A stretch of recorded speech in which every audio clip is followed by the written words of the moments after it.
All right. My slides are very packed full of information, so we'll kind of try to unpack that information. So you guys told me, or what we did just a minute ago, is we started out with the Earth orbiting the Sun. Okay? Earth is just one planet, it's part of our solar system. And the Sun is just one member of the Milky Way galaxy. And the reason that the planets stay connected to the Sun, or planets stay connected to other stars, has to do with gravity. So it's Newton's laws of gravity. Yep, that's just it. Totally it. So kind of when studying the subject, sometimes we'll see pictures like this that will be figures, sometimes they'll be graphs. This actually is a photograph of the International Space Station right here, and this is the planet Earth, okay, and that is the Sun in the distance. One of the things about us during the day is that, and we'll talk about this at probably meteorology, is during the daytime we'll see the cool looking sun if it's clear skies, and you'll see kind of blue around the sun. Well, we don't see blue around the sun here because the reason we see blue in this photo, the reason we see blue around the sun is because of the actual gases that are associated with the Earth. Okay, so we can't really, they're not causing that scattering. All right. So one of the things that you're going to want to know is a little bit about how long it takes to complete one spin or one orbit. So it takes the Earth to do 1 year.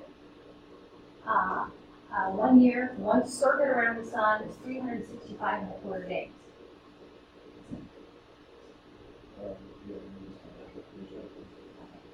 So it takes the Earth 365.25 days to go around or orbit the sun one time. We're going to see that. Do you think the other planets have different times it takes? Yeah, they do.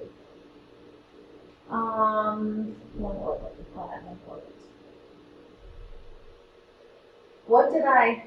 And again, so Nadir and Kate, don't answer this question. Starts with letter E. What did I say when? Do you remember that, like, when the planets, including the Earth, orbit the sun, we call that the plane of the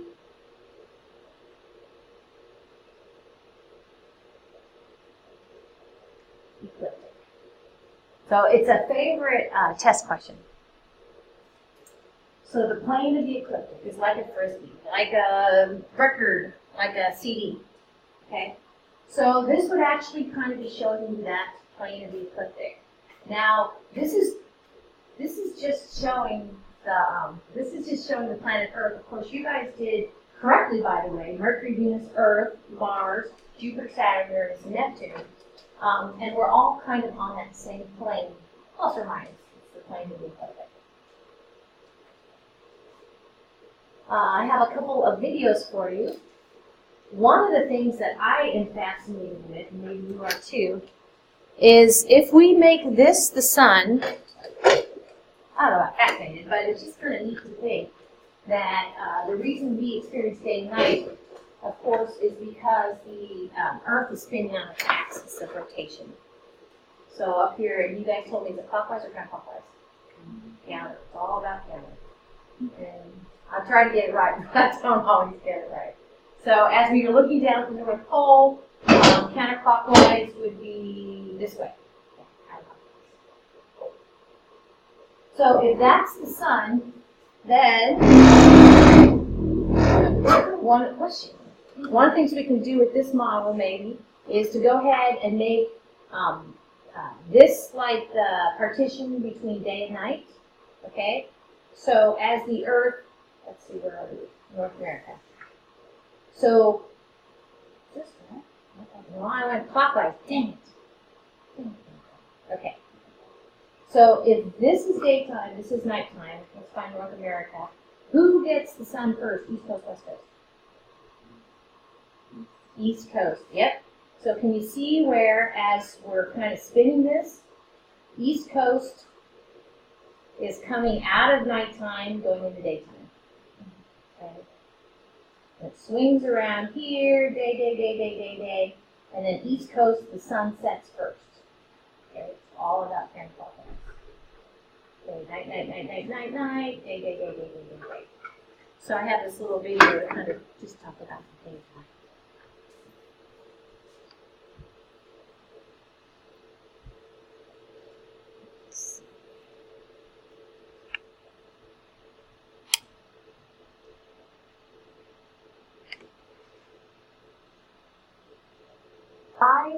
Globe like this, you're going to find that, I don't know if you can tell, but through the North Pole, it comes out the North Pole like this, and it comes out the South Pole, it being the axis of rotation like this. So whenever you buy a decent globe, it's actually going to have the axis of rotation, what we say tilted, relative to being straight up and down. And this tilt actually is tilted relative to being straight up and down from what we call the plane of the ecliptic. Remember that the Earth is orbiting the Sun, like all the other planets orbiting the Sun, in the plane of the ecliptic. So this tilt is about 23.5 degrees. So here's straight up and down. Here's 23.5 degrees from the mean perpendicular. Okay? And actually, it's got kind of a fun story behind that. It's thought that the Earth used to have its axis of rotation, which is straight up and down from the plane of the ecliptic, and early on there was all sorts of kind of miscellaneous things in our solar systems that didn't necessarily become planets, and it got bonked on the side, okay, and it's been that way ever since. Not only the tilt, but actually in the bonking of it, part of the Earth spewed off, and we'll probably talk about this, the formation of the moon, and actually became the moon orbiting the Earth. So it's kind of cool. It's perfect. 23.5 degrees. Oops. Plane of the ecliptic. When in doubt, use the word ecliptic. Okay. So how much is it tilted? 23.5 degrees.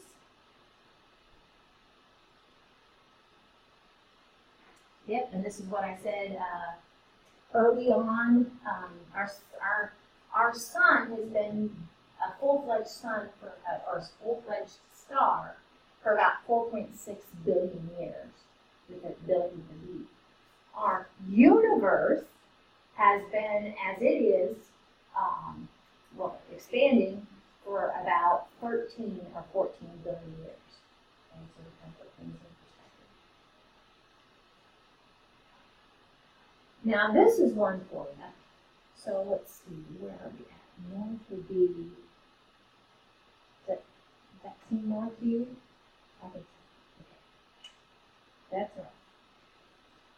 So I heard somebody say Polaris. Okay, a star, I think Ian was the star Sirius. And Alpha Centauri, I think Madeira was Alpha Centauri. Sirius and Alpha Centauri are both in the Milky Way galaxy, but of course, Sirius and Alpha Centauri are not in our solar system. That makes sense. But there's another star, an important star called Polaris. And as it turns out, this is my axis of rotation. So here's my North Pole, here's my South Pole. The Earth is spinning on its axis once every day to give us night and day. As it turns out, as the Earth orbits the Sun, okay, its axis of rotation stays pointed in the same direction, which if we go far enough, that's going to be Polaris out there. So here we go. This would be a 1/4 orbit. So there's 12 months in a year, so 12 divided by 4 is 3. So 3 months. I did 3 months there. Okay, I did 3 months here. But my point is going to be, it's almost like an actor or whatever, keeping the same face, the same side.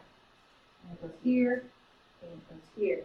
Now, of course, it's still doing this once every 24 hours or so, but it's taking 365.25 days to do this. Okay, so it keeps the same tilt.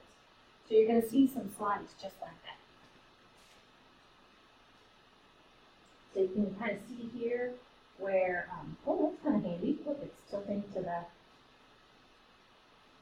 yeah. It's tilting, if that's north, it's kind of turning to north. So it looks like the word was June 21st. So here we are in March. We're like, is this the 6th? So, of course, here, March 21st, 22nd or so, we've got first day of spring. Okay, actually, we're going to talk about the first day of spring. Now, one of the things is that this tilt is so important. This tilt, sometimes it'll be on your test, I'm sure. It's like, why does the Earth have seasons as we orbit the sun? And the answer is Earth's tilted axis of rotation. If Earth's axis of rotation, if Earth was never hit 4.6 billion years ago, if it was like this as it orbited the sun, we would have no season at all. This is what causes seasons, period. And stop. Okay? I'll try to kind of convince you of that. So yeah, the thing is if there was no tilt, if you were near the equator, it'd be nice and toasty all the time. If you were near the poles, it'd be cold all the time.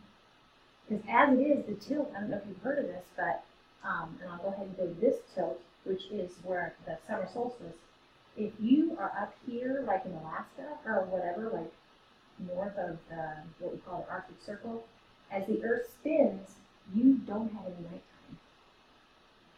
So, but if it was like this, as the Earth spun, actually if you were at the poles, all the time, at the very tippy top poles, you would have no daytime. Yeah. So it's the tilt that kind of gives us that crazy sort of length of days.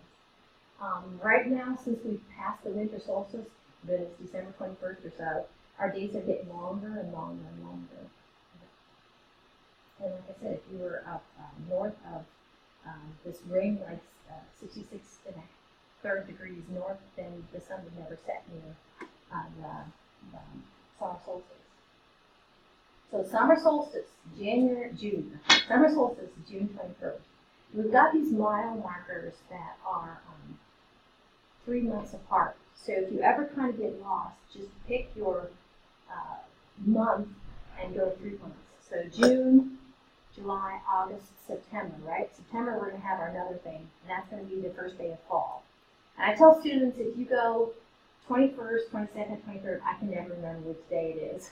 So if you go 21st, 22nd-ish, that's probably good to do for my class anyway. Now, so here in actually this configuration as I have it, this is the time of year, this would be like June 21st. So the days would be longest in the northern hemisphere.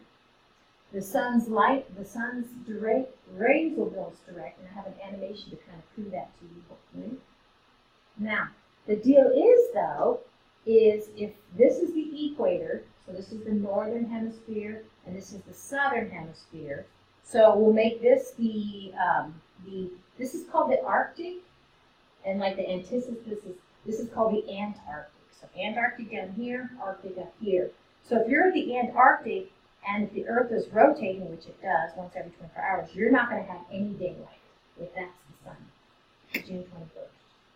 If we didn't have a tilt, these guys would be basically in the same scenario. Because we have a tilt, we have more direct sunlight, least direct sunlight here in this situation. And so that's June 21st.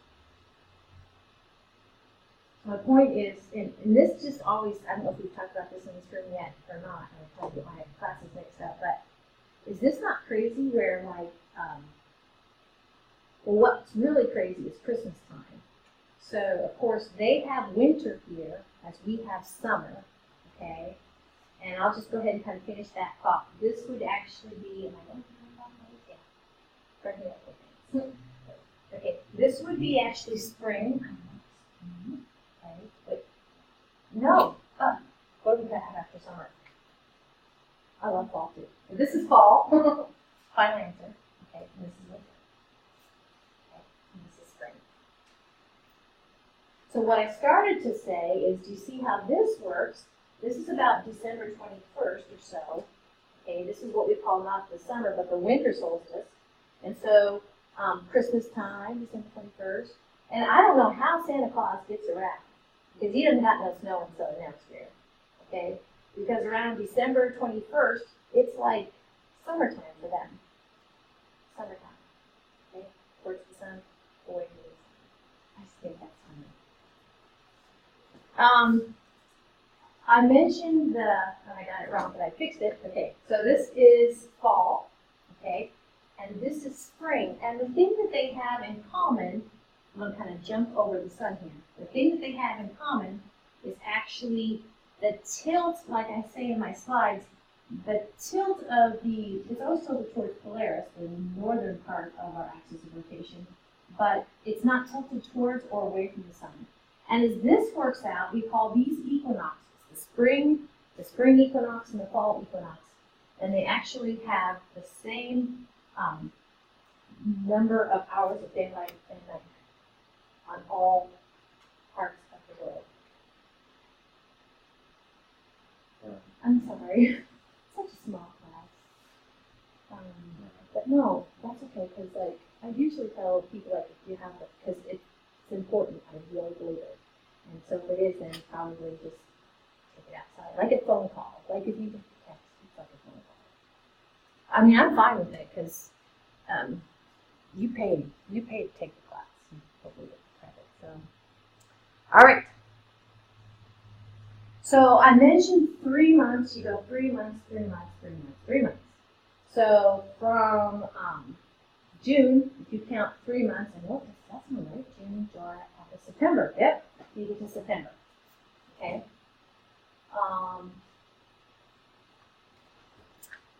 Okay.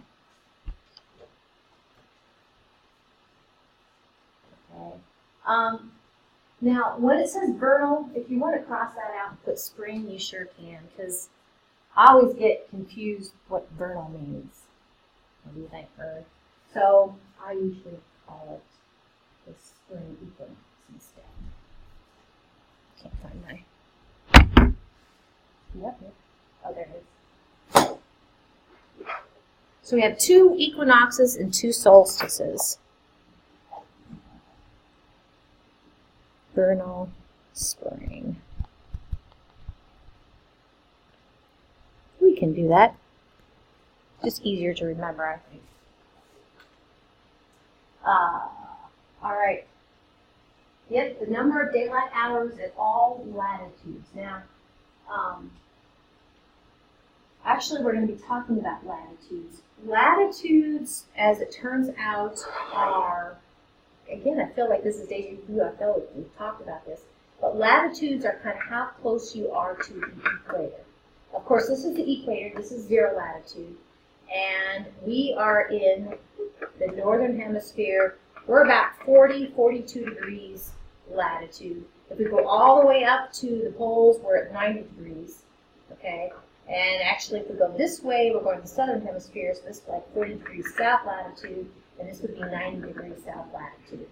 Okay, so that's how latitudes go. But at all latitudes, during the equinoxes, you'd have equal amount of daylight and nighttime. Okay.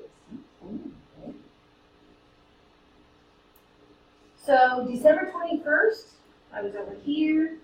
The northern hemisphere is, we say it's the start of winter. It's really not the start of winter. We're going to spend some time talking about meteorology, and there's kind of a lag between, or it's just not the start. It's like the shortest days, but it's not the start of winter. So it'd be winter in the northern hemisphere. The daylight hours are at their shortest.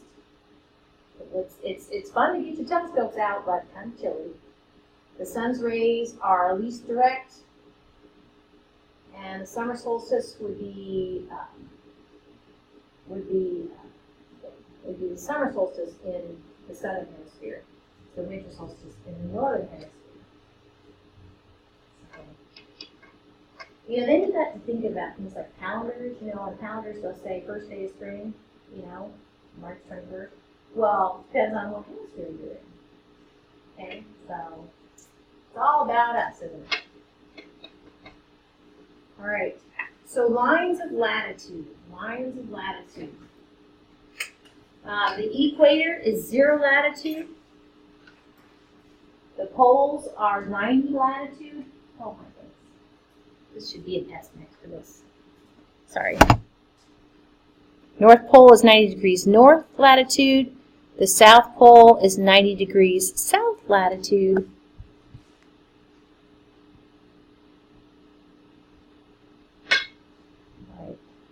So latitude is that. Now longitude, when I learned a long time ago, I think of longitude, like long. And actually, as it turns out, lines of longitude go this way, from pole to pole. So I have this little figure here to kind of show you lines of longitude. There are some special, just like we have with regard to latitude, we have a special place to start. The equator is the place to start latitude. The place to start longitude, then, is actually, has to have a circle. And it's called the prime meridian. And it goes through England, so they get to be the special guys here. I am not a geography person. Okay, so here's France. All right, over here.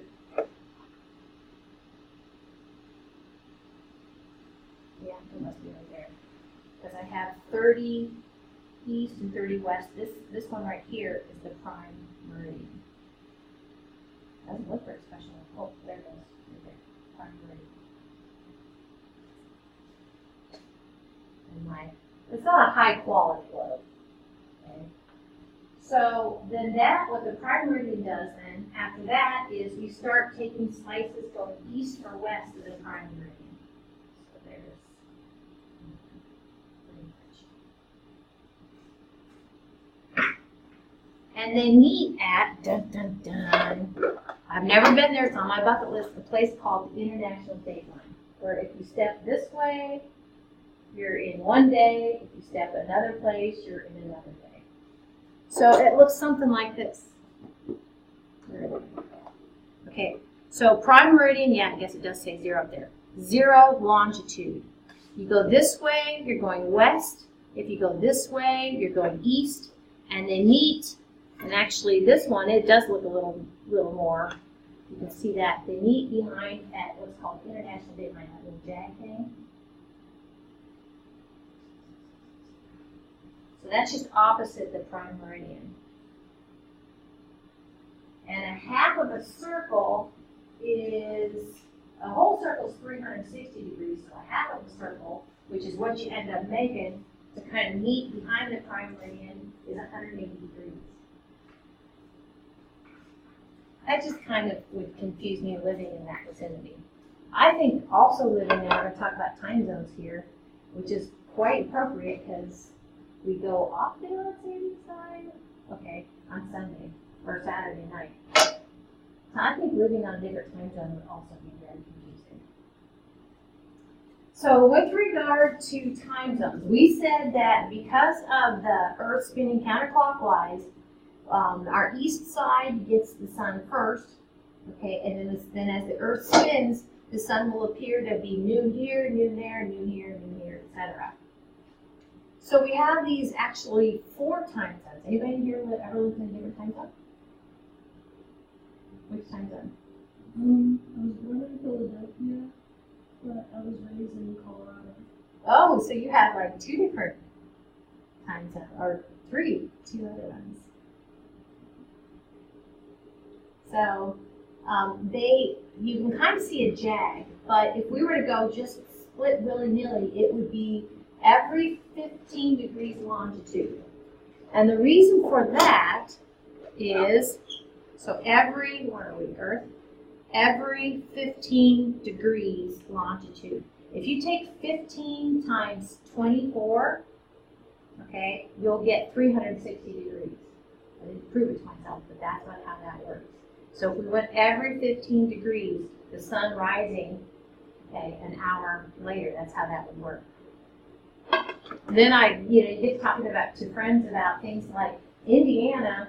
Parts of Indiana does daylight savings time. Parts don't, recognize it. And then I just heard that some people are saying that Europe is thinking about not doing the whole switching time, whole daylight savings time, because actually it's a health risk. It gets people like heart attacks and they get all anxious. It's my husband's least favorite time of the year. When you lose a day of an hour of sleep. So the answer there is 15 degrees longitude.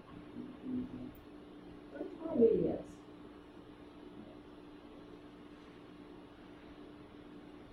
So our coordinates here are about, I think I need to go back and read it. Our coordinates here are about 40 degrees north of the equator and about 91 degrees west of the prime meridian. So what did we say? The prime meridian was here? That makes sense. So the prime meridian was here over Europe, goes through England, so west.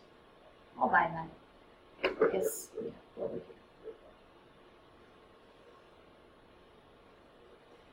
Where's my...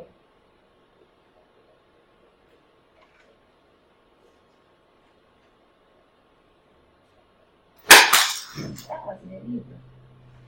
Oh, I had another video. I don't know. Oh.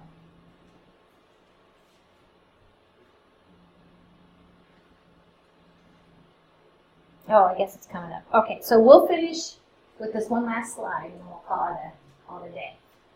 So there are, and you're going to find out more about them on Wednesday when we meet. There are some important, aside from the equator, there are some important lines of latitude. So one of them is the Arctic Circle. So a minute ago I had, this is the axis of rotation, I said Arctic, and I called this, what's down at the bottom of the Arctic?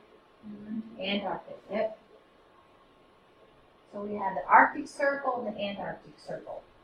And so a globe, and this one does it, actually has it marked in dots.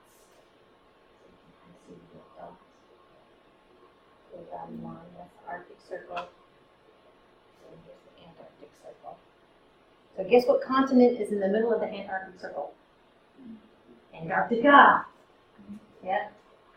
And it's not very much, 66.5 degrees. Okay. So there's 66.5 degrees. There's the Antarctic Circle and there's the Arctic Circle. Very much. But those are, if you watch a vampire movie, if you're trying to avoid the sun, honestly, you're going to go in the winter solstice, you're going to go towards the pole and have no sunlight. All right. Then we have two that are at 23.5.